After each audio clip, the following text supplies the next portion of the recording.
we talked about basics of conduction, metals and insulators, semiconductors.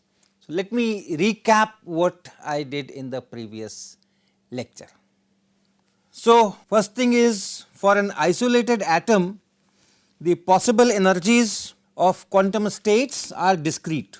So, that is one thing, that if you have an atom, the possible energies that electrons can have, they are discrete like this. So, you have this 1s, 2s, 2p, 2s and so on. So, these are different energy levels, and in these you have quantum states, and each quantum state can have only one electron. The second part is, for a gas or vapor of that material, the same energies are available. For one atom you have certain energy levels, and if you have a gas of that particular material where so many atoms are there, the energy levels remain the same. The electrons can occupy only those energy levels, and so this diagram remains the same. Now, the electrons fill the orbital from lowest energy states from here onwards like this. First the electrons will fill this one, then it will fill this one and so on. One per quantum state, Pauli exclusion principle. The last non-empty level may be completely or partially filled. Then we talked about making of solids. When atoms come closer and make solid, then all this energy levels they get changed. So, as the atoms are brought closer to form the solid crystalline state, these outer electrons also start interacting through bonding. You know, the electrons bond the atoms, neighboring atoms. So, those interactions will change the energy levels, and therefore, the energies are split in almost continuous energy bands. So, what was the discrete energy levels now becomes energy bands. So, the energies are split, it is no more a sharp energy level. You have some quantum states go up, some quantum states go down, and so it becomes a band. Then the lower energy levels like 1s, 2s, they are populated by the inner electrons, and the inner electrons, they are not much affected because of this bonding and interactions. They do not take part in bonding. So, those energy levels are still sharp, quite sharp, but then the outer ones, they spread more. The outer ones, they spread much more, and the bands are wide. Then the highest completely filled energy band, is called valence band. This is important now. And the next higher band, which is not completely filled, it may be completely empty or it may be partially filled. So, that next higher band is called conduction band. So, these things we talked. Now, what happens in good conductors? In good conductors, the conduction band is partially filled, like here. The conduction band is the red one is denoting filled and the blue one is denoting empty. So, the valence band is completely filled and the conduction band is partially filled, only this much is filled and this is empty. So, in conductors, good conductors, the conduction band is partially filled. There are enough electrons in the conduction band and enough empty states in the conduction band even at very low temperatures. So, that is a good conductor. If you apply an electric field, then these electrons which are in the conduction band, they can take up those small energies and go to quantum states which are available. Alright. In insulators, what happens in insulators? The conduction band is completely empty. This conduction band is completely empty, and the energy gap between the valence band and conduction band is large. This energy gap, we write it Eg, is large. Large means what? Say 3 eV, 4 eV, 6 eV, like that. Now, at normal temperatures like room temperature or so, no electrons populate the quantum states in conduction band.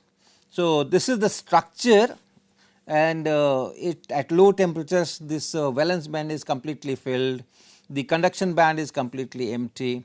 As the temperature is increased, thermal energy of the order of kT is now available, but then the gap is so large that these valence electrons cannot cross over that, and therefore even at normal temperatures, room temperature or slightly above also, it is completely empty and no conduction takes place. That is why they are insulators.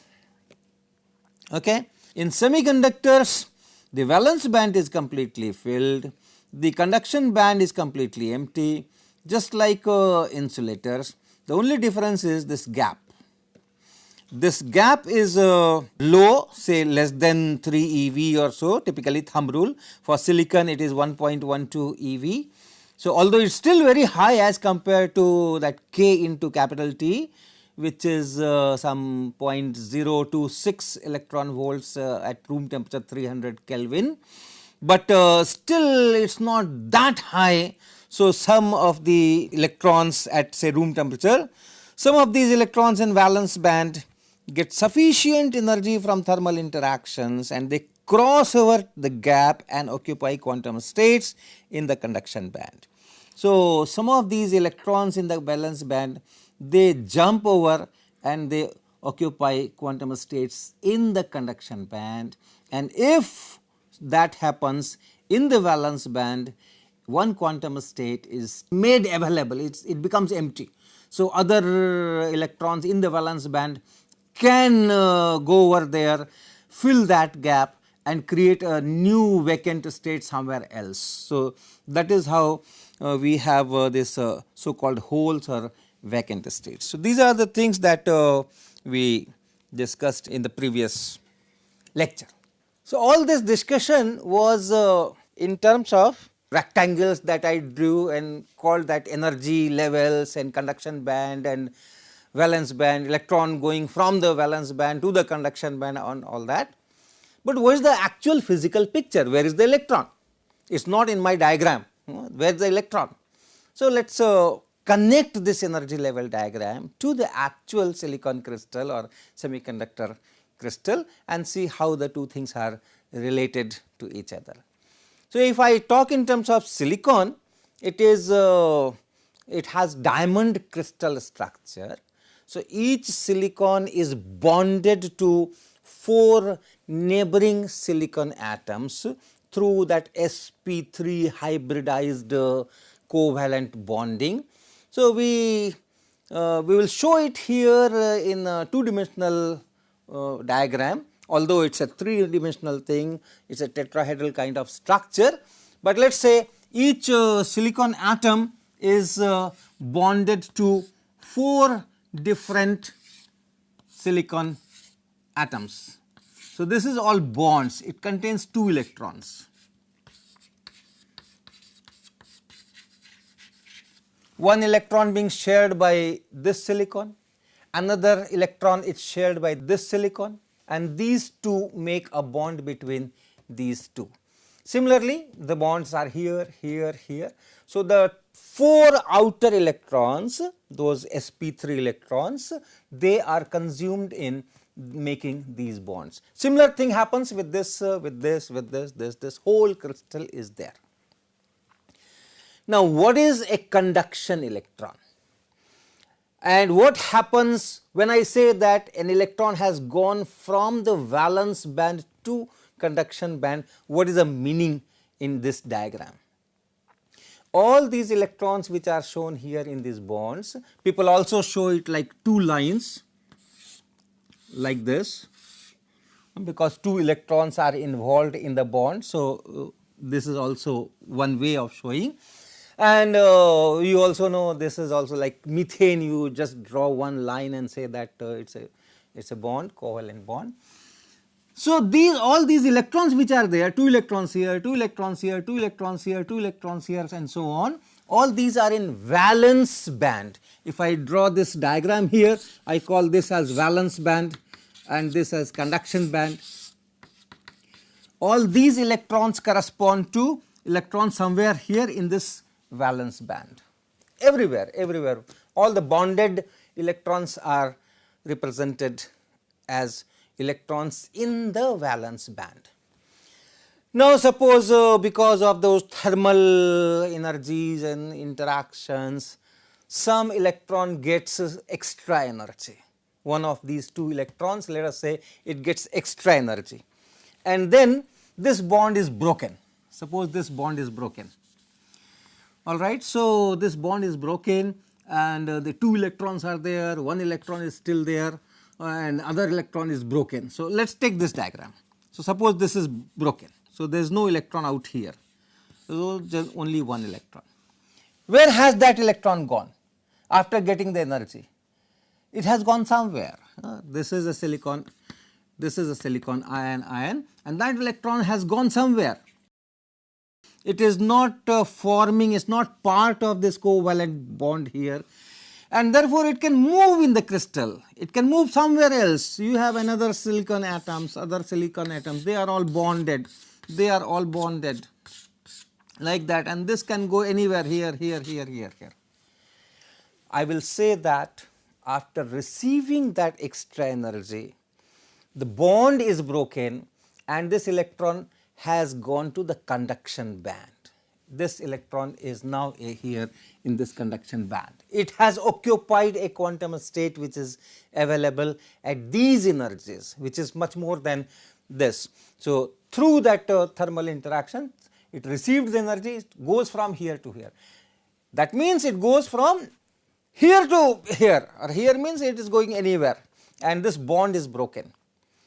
Now, if bond is broken, there is a quantum state available at this energy which any electron can occupy. So, we say that in this valence band a hole is created,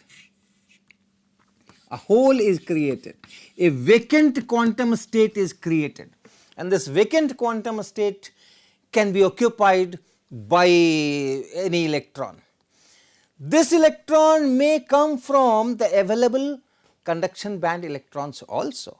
So, maybe in the whole crystal you have an electron, free electron here, conduction electron here, maybe a conduction electron here, maybe a conduction electron here, and so on. So, this conduction electron can also come and fill this quantum state. In our diagram, what we will say, there was an electron here and this electron went and filled this hole. So, whole electron pairs can be created by the thermal energies and whole electron pairs can be destroyed because of these thermal energies. Somewhere it is gaining energy, somewhere it is losing energy, and this. So, you have this creation of whole electron pair.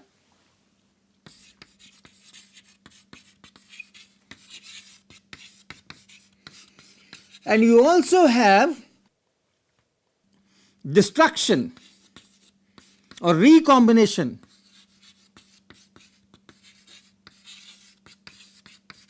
going on, and given a particular temperature, there will be some equilibrium number, how many quantum states in the conduction band are filled and how many quantum states here are empty. So, that number of electron hole pair, that will stabilize somewhere. Although both ways the process is going on, new whole electron pair are being created and they are recombining, but on the average finally you have a particular number of whole electron pair for a particular temperature. For room temperature, I will give you some data. At room temperature, which is around say 300 Kelvin, silicon has 5 into 10 to the power 22 atoms per centimeter cube. This is the density, number density, how many atoms per centimeter cube. And then the electron hole pair at this temperature, that number is 1.5 into 10 to the power 10 per centimeter cube.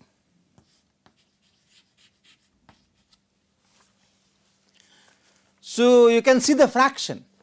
per centimeter cube, these many atoms are there, these many atoms are there. And how many are broken bonds? About 10 to the power 10. So, that is the kind of ratio you expect at room temperature. It is a factor of 10 to the power say 12 or so, and that is understandable. Your K into T Boltzmann constant times the temperature at room temperature is 0.026 eV, and that band gap is 1.12 eV, still much larger.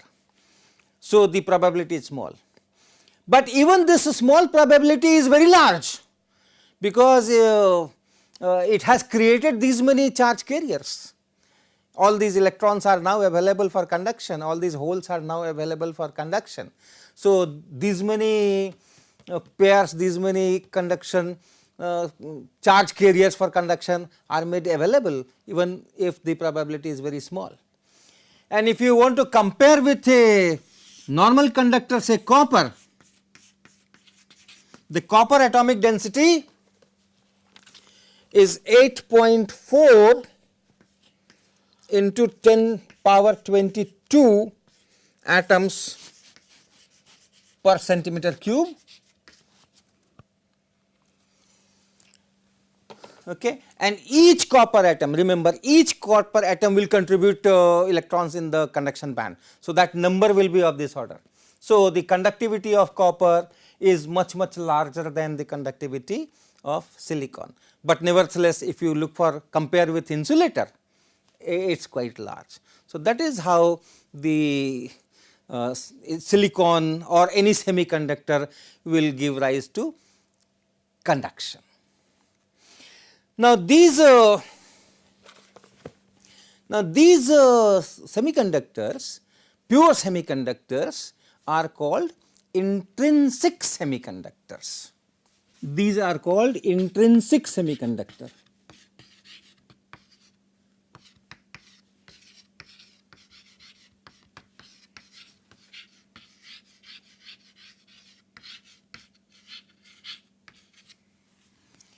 By the way, in the previous lecture I showed you an experiment, and I showed that if a semiconducting material is heated, temperature is increased, the conductivity increases, opposite to what happens with the normal metallic conductors, right. And now you can understand why it is so. If you increase the temperature, then this kT will increase, band gap remains the same, that energy gap remains the same. So, if kT increases, thermal energies increases, then there is a more probability, larger probability of electrons going from valence band to conduction band, or those bonds being broken and electrons made free for conduction. So, that probability will increase, that number will increase, the charge carriers will increase, and that is why the conductivity of a semiconductor increases as you increase the temperature. In metals that will not happen. In metals the valence bands are all full, and conduction band will have a fixed number of like copper. Conduction electrons will be fixed. If you increase the temperature, this number is not going to increase. So, there another mechanism where if you increase the temperature, then those scattering from different sites, ionic sites will increase, drift velocity will decrease, and the conductivity will decrease. That phenomena is also there in the semiconductors, but then the number of charge carriers increases so much that that scattering, those things are all becomes less important, and the conductivity increases. Okay. So, we have this intrinsic semiconductor, that means all the semiconducting properties is not because of any outside controls, it is its own, a pure material. And in that case, number of electrons, which electrons? Conduction electrons, and number of holes, that will be equal. You can call it Ni, I for intrinsic. In the previous lecture, I also told that semiconductors are so important, so powerful, because we have the control to tune the conductivity. Why one should use a low conductivity material in any kind of transmission electric currents? Because we have controls, we can change the conductivity according to our requirement, which we cannot do with the copper wires or copper structures. How? That is by putting some some impurity atoms. We are calling it impurity, although we like that impurity. Most of the time people say that impurity is something which has to be avoided, one should be pure and all that. But here we put some impurity atoms in this structure, and that is called extrinsic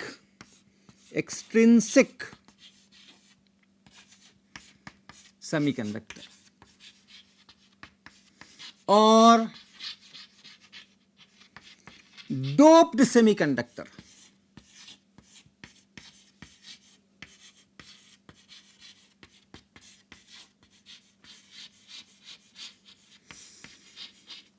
What is this doping and what is this doped semiconductor? You have that structure, that crystal structure, all bonded atoms,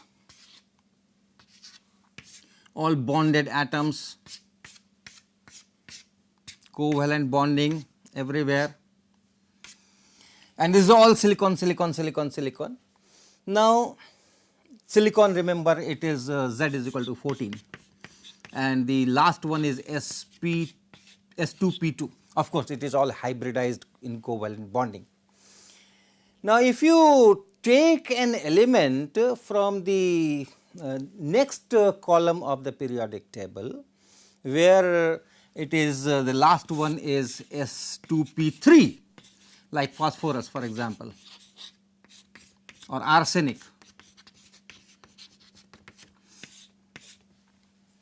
You have S2P3, 5 outer electrons. So, if I have a silicon and then using some whatever process, I diffuse some amount of this phosphorus or arsenic into this silicon crystal, and if my process is good, nicely formulated and well implemented, then these phosphorus atoms will go and sit at the site of silicons. Some of the silicons will be replaced by this phosphorus or arsenic. So, what happens if, say, all this is silicon and this particular thing is, let us say, phosphorus. So, all this is silicon, all this is silicon, all this is silicon. But here I am bringing that pentavalent material, that a particular atom is sitting here. It is a neutral atom, it has as many protons as the number of electrons, and then this neutral atom comes here. There are 5 outer electrons. Those 5 electrons, where will they go? In this particular crystal structure, that the silicon has, 4 of these electrons will be part of this bonding. 4 of these electrons will be part of this bonding. Where is the 5th one? The 5th one will not be at this energy level, it will be at a higher energy level. So, it is bonded to this, but then the energies are much higher. Is going on a say larger orbit or so, and then the bonding is very weak. Bonding of this particular electron to this is quite weak. Calculations can be made, and this bonding turns out to be, say, a few tens of MeVs, say 50 MeV, right. So, like that. So, this particular extra fifth electron, for this the energy which is there, it is much larger than this valence bond energy. So, if I again go to my valence energy diagram, we have this valence band here, we have this conduction band here. All these bonding electrons, they have energies which are lying here in this energy band, in this width, in this range, but this one has a very high energy. How high? It is close to this conduction band, somewhere here. So, these new energy levels are created, new energy levels here just below this conduction band, and this gap is small, it is in milli electron volts, say 50 MeV. This gap is small. So, that means you give 50 MeV and this electron will be detached from this parent atom. So, if that happens, what will happen? This will go to the conduction band. So, the electron is already here in these quantum states. These electrons like this, of course, you do not put one phosphorus atom, even if it is ppm, 1 part per million. So, per 10 to the power 6 there is 1, and then remember per centimeter cube you have 10 to the power 22. So, there are many such. So, all these electrons which are there, they are in these levels, these are impurity levels or donor levels.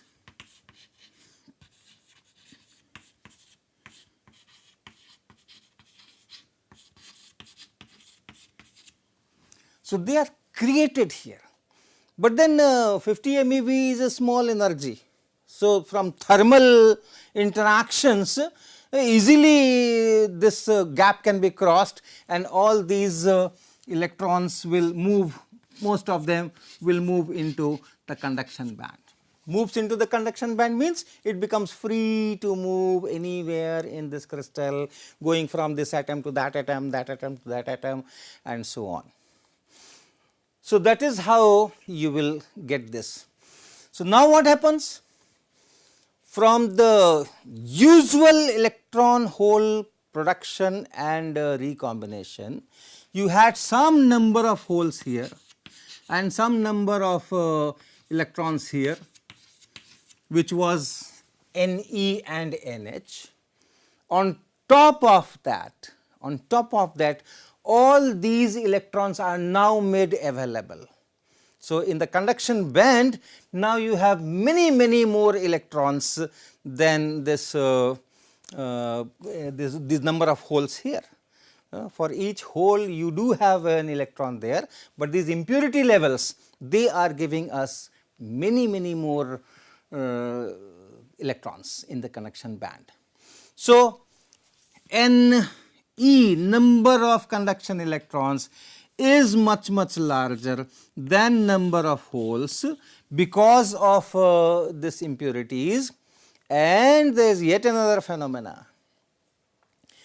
This number of electron hole pairs that I was talking, that depends on the temperature, that is an equilibrium state.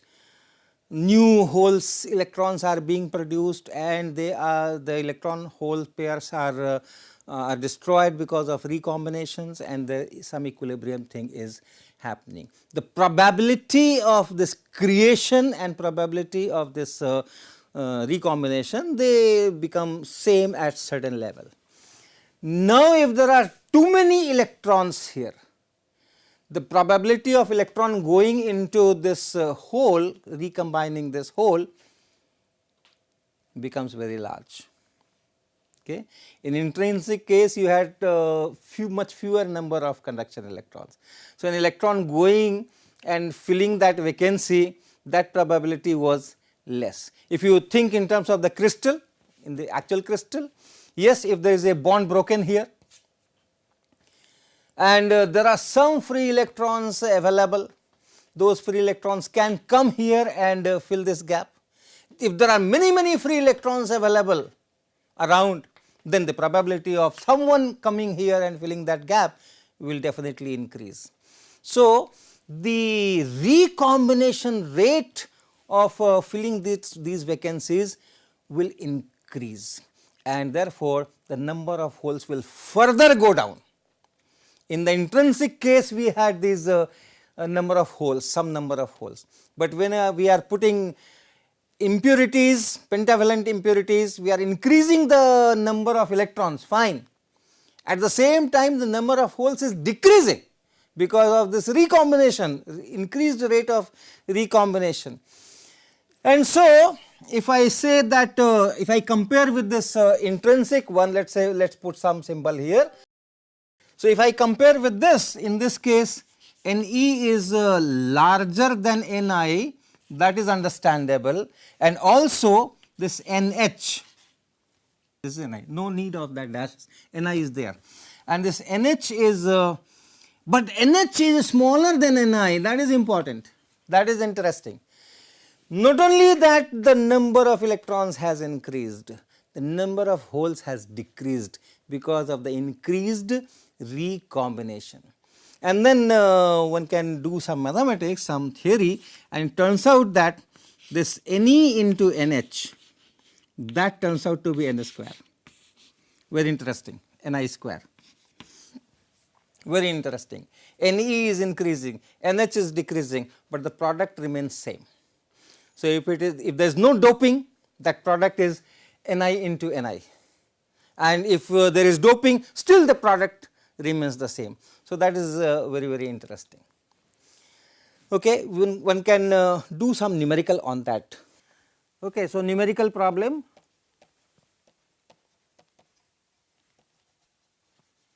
Suppose you have a pure silicon, no doping, and at room temperature, the total number of atoms per unit volume is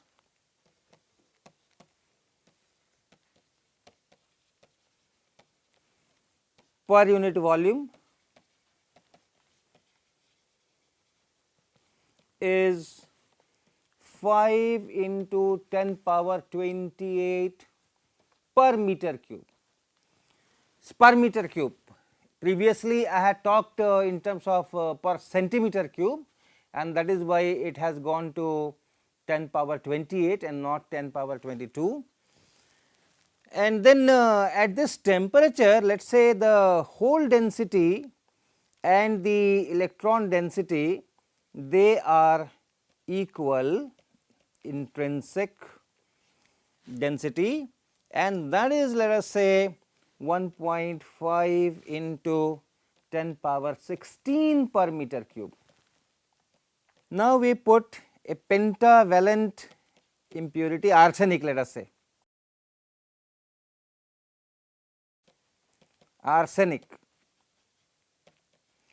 and 1 ppm. What is ppm? ppm means parts per million. That means 1 in 10 to the power 6. So, whatever is the number of atoms per unit volume, 1 part in 10 to the power 6 is replaced by this arsenic.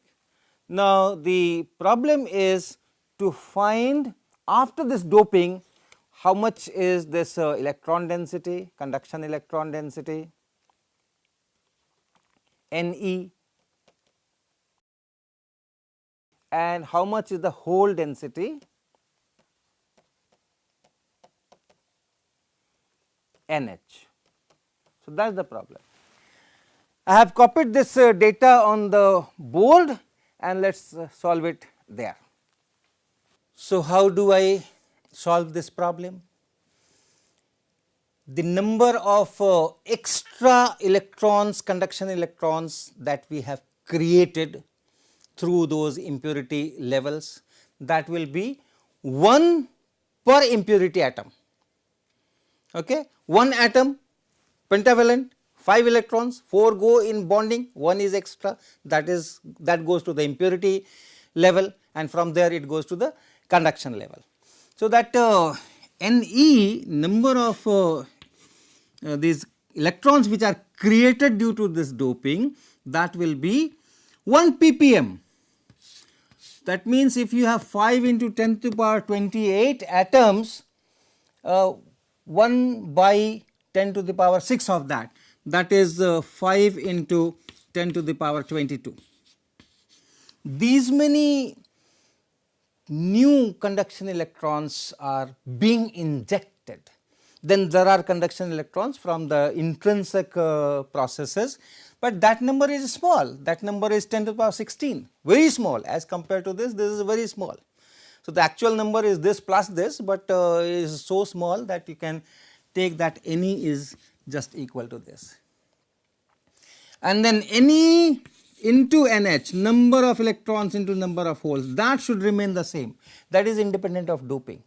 So, this is your Ni square, and Ni square you can take it from here, it is 2.25 and into 10 to the power 32. Of course, the unit will be also squared and all that, but anyway that is I am talking of now in these units. So, what is NH? NH number of holes will be equal to this 2.25 into 10 to the power 32 and divided by Ne, and Ne is 5 into 10 power 22. So, work out how much is this? How much is this? This is 0.45 into 10 to the power 10, or 4.5 into 10 to the power 9 per meter cube.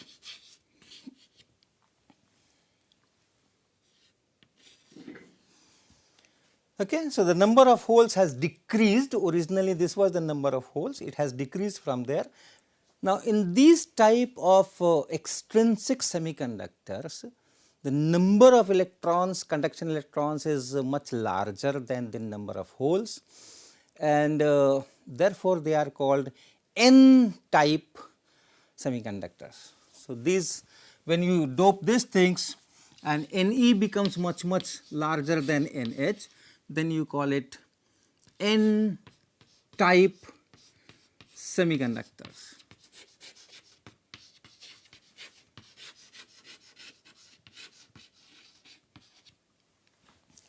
You have the other variety where you do not go into that pentavalent things, you go for trivalent things like boron or aluminum or gallium. They have 3 electrons in the outer shell, S2p. So, if I make a semiconductor, take a silicon and then do all that thermal processing, diffuser, all whatever is prescribed, and diffuse some of these trivalent impurities in that, what will happen? So, once again, if I go for the structure, I have silicon here, I have silicon here, everywhere I have silicon, and they are all bonded to the neighbors, and somewhere here we have a trivalent, let us say boron. So, this is all silicon.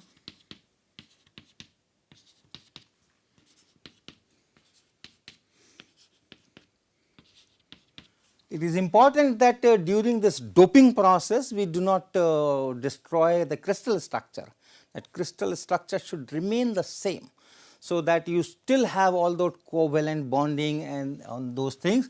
So, you have all these things here, all the bondings are there, 2 electrons per covalent bond. But here boron comes with 3 electrons only. So, it can participate in 3 covalent bonds, the 4th covalent bond it cannot participate, and therefore, this particular one of the states will be empty. So, you have 2 electrons here, 2 quantum states, but because this it does not have 4 electrons, it only has 3 electrons, it has come with 3 electrons, and therefore, you have a hole here, you have a vacant state here, this bond is broken.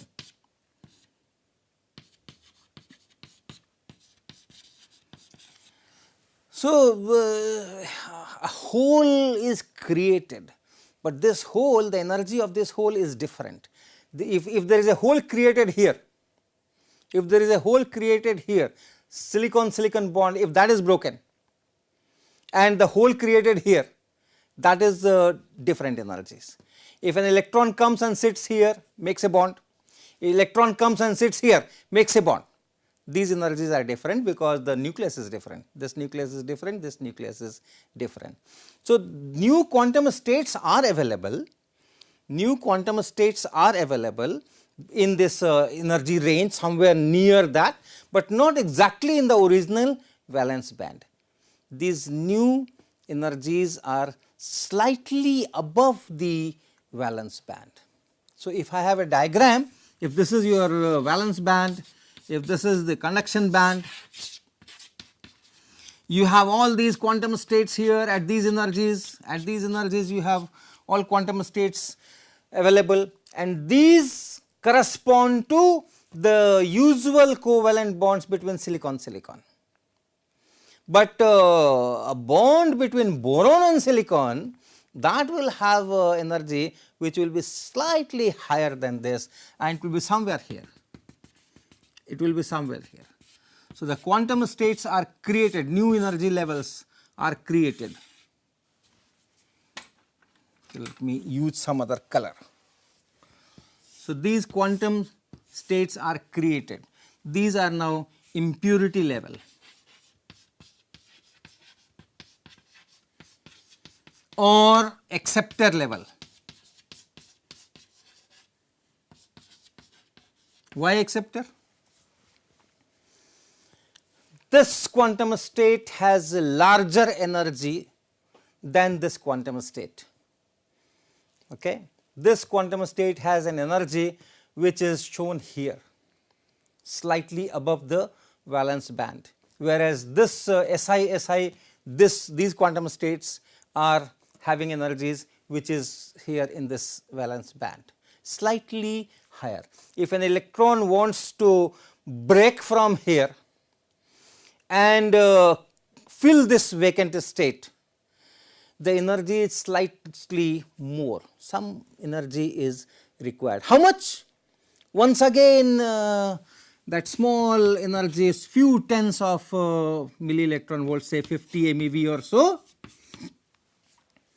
and that can easily come from thermal interactions. So, in that case any of these things can break from here, get some thermal energy and fill this state. And so, the electrons can come from these levels. What are these levels? Here are those levels, silicon, silicon, silicon, silicon, silicon, silicon. So, from here it can come to here, that means somewhere here it can break and it can occupy this quantum state. So, we say that electrons can go to these states and holes can be created here.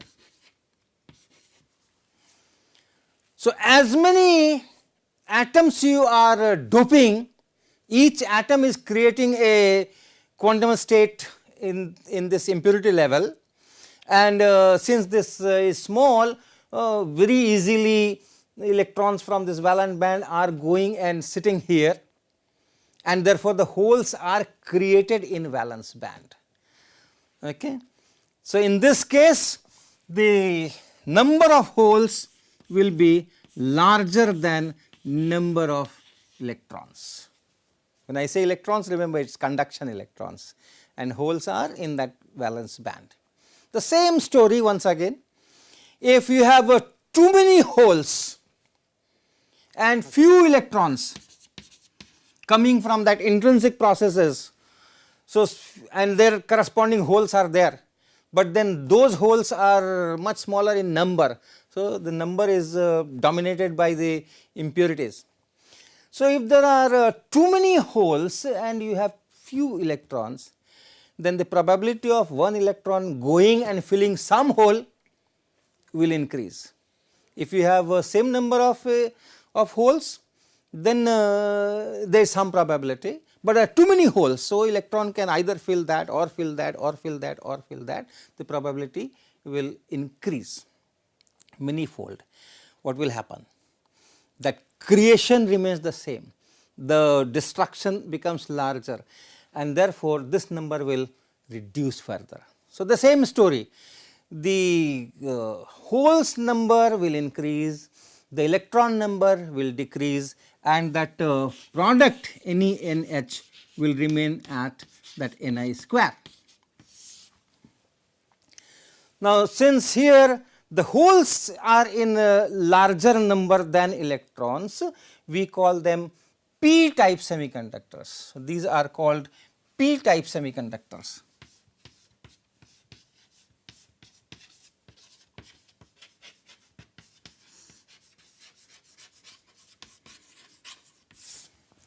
And now you know where is that control of conductivity. That control is in doping, how much I am doping, and whether I am doping it uniformly across that silicon crystal, or I am creating a gradient, density gradient of that doped material, how I am monitoring that. That will give me the handle to change the conductivity at will. How much conductivity I need. If I need conductivity in this portion, more conductivity, in this portion less conductivity, I can do that. If I need more holes here, less electrons there, I can do that.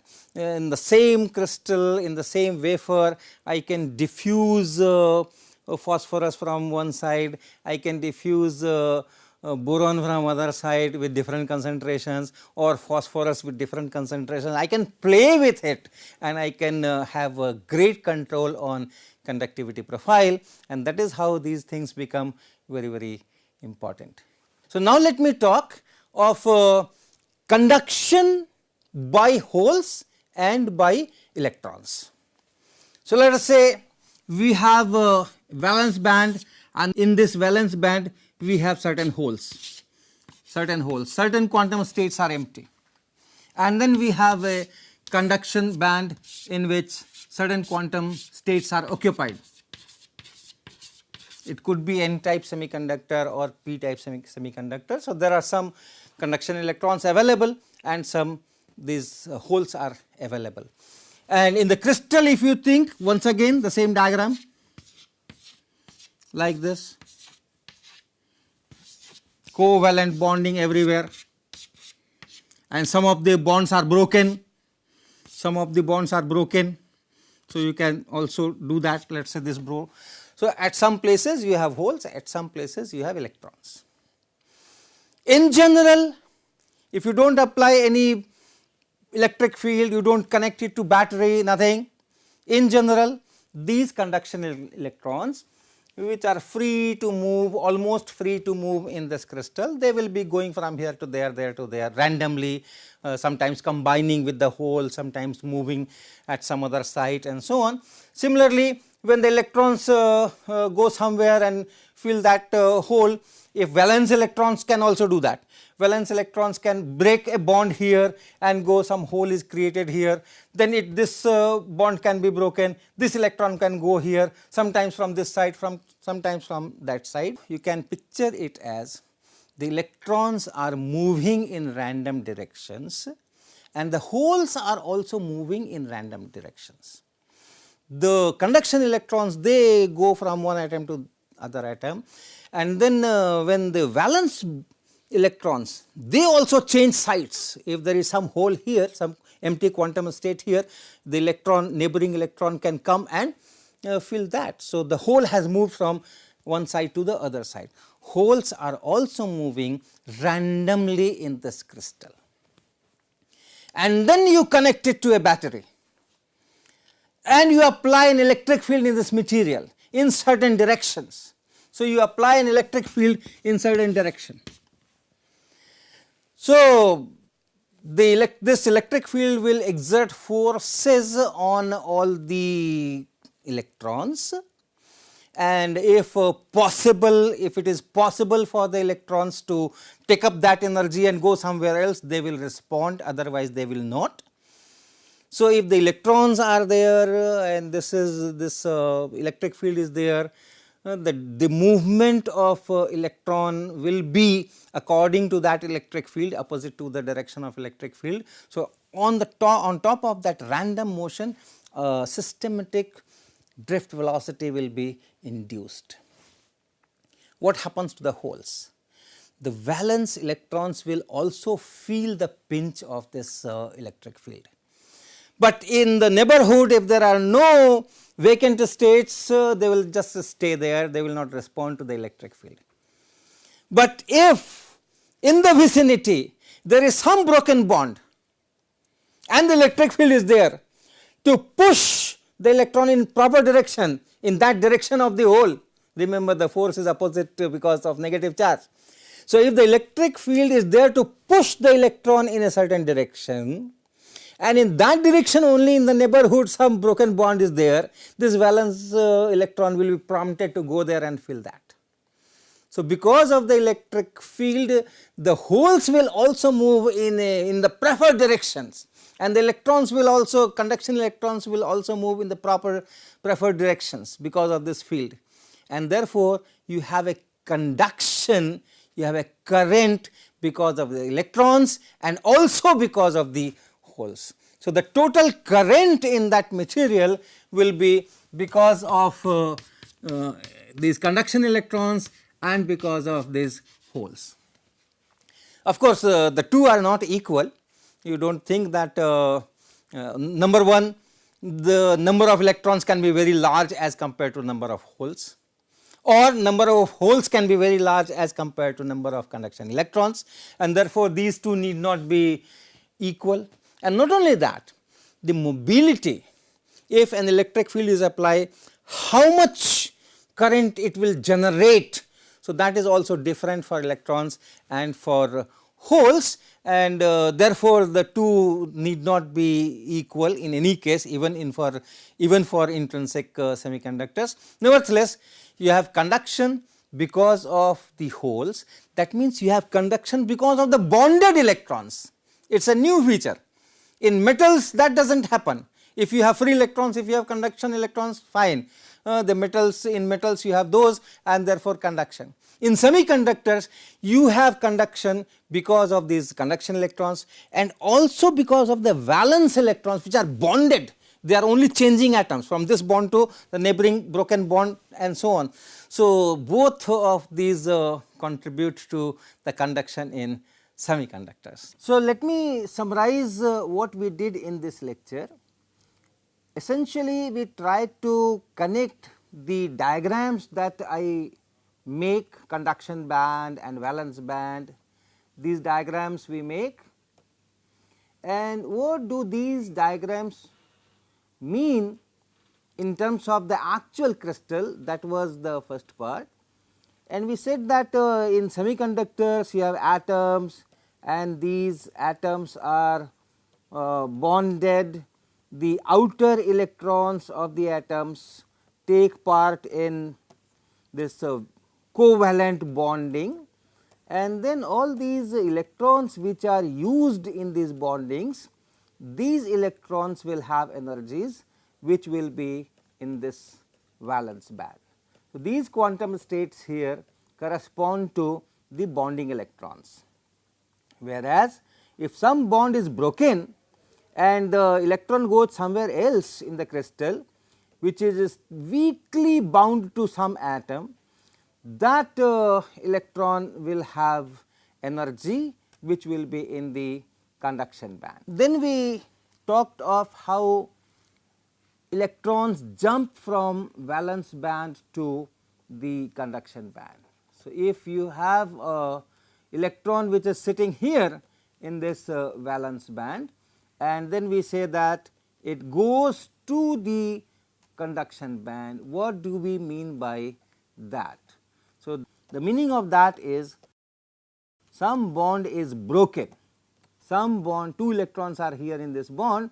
So, this is broken and one electron gets freed from this bond, and then it can go somewhere else, weakly bound, can change atom from one atom to other atom, and therefore, can move in the entire crystal. And then we say that The electron has gone from this bonding to this free state, not free state, but nearly free state, and here we say that a hole is created. When this electron goes from here to here, we say that a hole is created. This particular quantum state which contained electron is now vacant. Okay. Then we talked about intrinsic semiconductor. When you have not doped anything, that is known as intrinsic semiconductor, and in that case Ne and NH. What is this? This is number density of conduction electron, and this is number density of those vacant states or holes, all per centimeter cube or per meter cube, whatever you take, and then you have Ne equal to NH, which we write Ni. Now, the most important part, you can do doping, most important part, because this is the doping which gives us control on conductivity.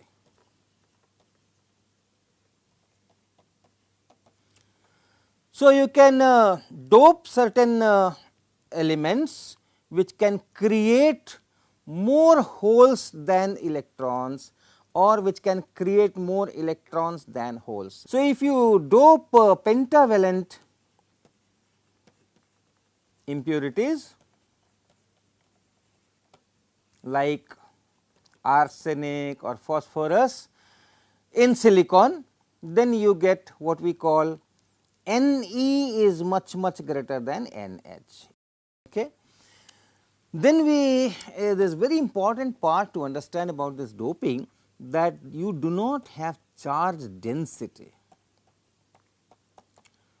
right. When you put this pentavalent impurity and you have many more electrons than holes, do not think that the material gets negatively charged. These type of semiconductors are called n-type semiconductor. And why n-type? N-type because of this n stands for negative. And what is negative? The charge carrier, the majority charge carrier,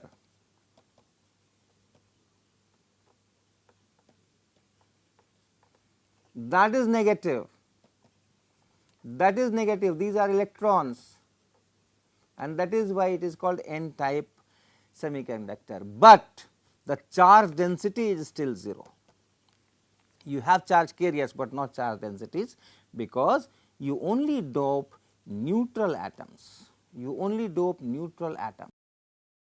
What happens if I apply an electric field? If I have this semiconductor, electrons are there, holes are there, right.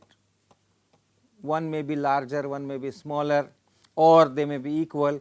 If I connect it to a battery, if I apply an electric field, what happens? This electric field, as usual, tries to drive electrons in one direction and holes in another direction.